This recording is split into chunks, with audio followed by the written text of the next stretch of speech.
valla. Kardeş ben tekrarçılık kimi olmasın. Sen imişlerin fəxri deyilsən. Sən Ağdamın fəxri, Kəlbəcərin yox.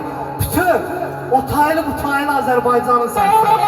Çünkü damarında, kanında Azərbaycan kanı olan bir kez senin sesini dinleyip tüylerinin biz olmamalı yanı. Hakikaten senin sesini eşlende insanın tüyleri biz olur.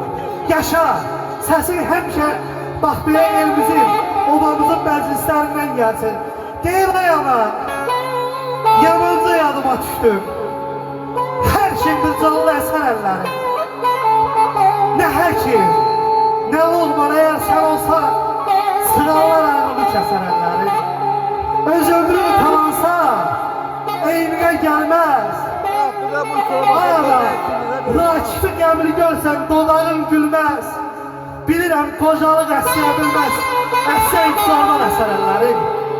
Şücayətəm, qəm üstümə yeridi. Əsəd, xəstə canım, dərdə düşə qəridi. Ay ana.